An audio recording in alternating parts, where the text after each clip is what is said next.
Aquele aviso rapidão para quem está vendo isso e ainda não é inscrito aqui no canal. Vocês estão esperando o quê? É de graça. Toquem no inscrever-se aqui embaixo e depois no sininho ao lado, porque assim vocês me dão uma força muito importante e continuam acompanhando conteúdo como esse que vocês estão prestes a ver. Inscrevam-se aí!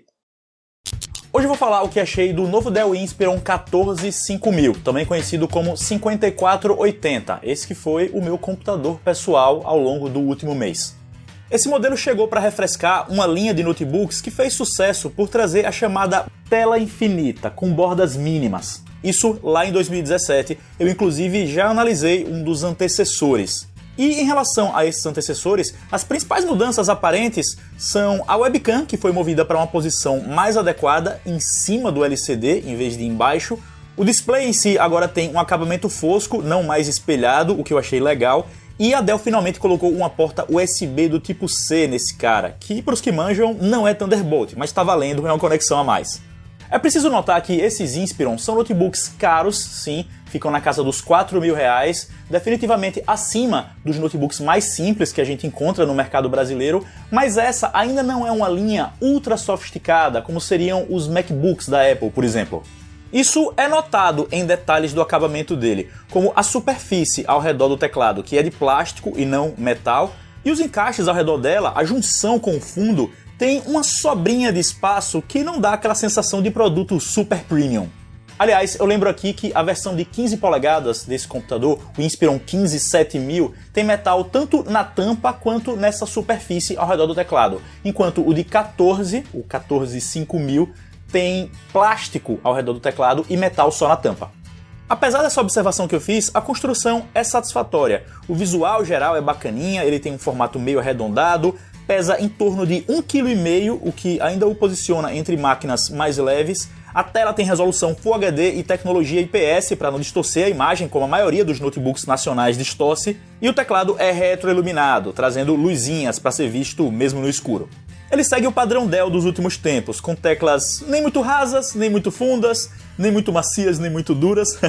É um bom teclado para digitação de longos textos, dou nota 8, até um pouco mais. Já o touchpad, ele tem desempenho adequado, usa os drivers de precisão da Microsoft e, se não é um grande destaque, não vai ser problema.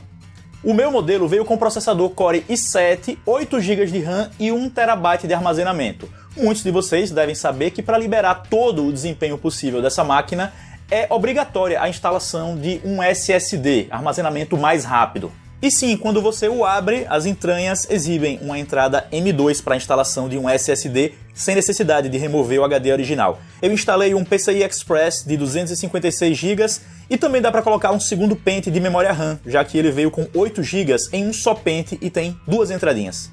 Antes da instalação do SSD, o desempenho era super padrão. De repente até se confunde com máquinas mais antigas, porque o HD é um gargalo, né? Então ele demora um pouco mais para abrir programas de médio para pesados, coisa e tal. Depois do SSD, aí é agilidade, realmente uma máquina muito rápida para utilização no dia a dia. Agora, para falar do desempenho em tarefas pesadas como edição de vídeo ou mesmo jogos, eu tenho uma observação importante. Percebi que para gerenciar a temperatura do sistema, a Dell limitou um pouco o Core i7 desse menino, que já é um modelo que visa mais a economia de energia do que o super desempenho, né? O modelo com um final U. Enfim, em meu uso, raramente esse i7 opera em sua capacidade total. Quer dizer, ele não fica super quente, não é barulhento, mas também não parece operar em seu processamento máximo. Em edição de vídeo, isso fez com que a exportação dos arquivos não fosse tão rápida quanto eu gostaria. Além disso, quando eu trabalhei com arquivos 4K, percebi alguma perda de agilidade ali, que também não me deixou super fã. Eu usei sim arquivos 4K nas minhas edições, mas de repente para o uso profissional isso pode incomodar.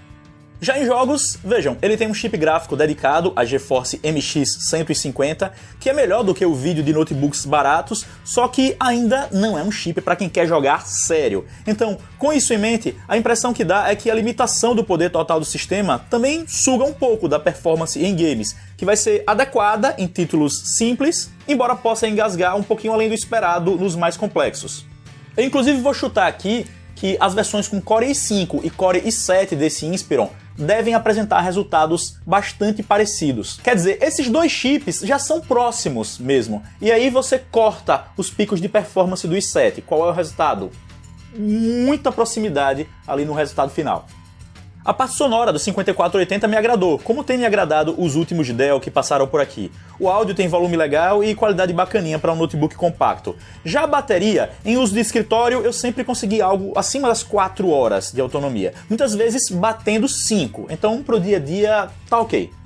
O resumo sobre esse Dell é que ele é um notebook completinho em especificações, o meu, mesmo sem vir com SSD, oferece a entrada para instalação sem tantas dificuldades, o peso dele também é agradável e apesar de não ter a beleza e a sofisticação de um Mac, também é bonito.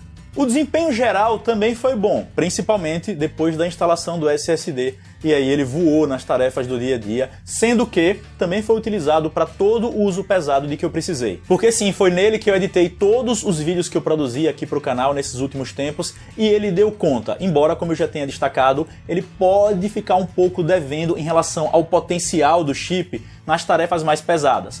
Então, para aquele pessoal que quer fazer edições em 4K de forma profissional, constante, talvez essa não seja a melhor escolha. Aliás, em resumo, eu diria que não é não.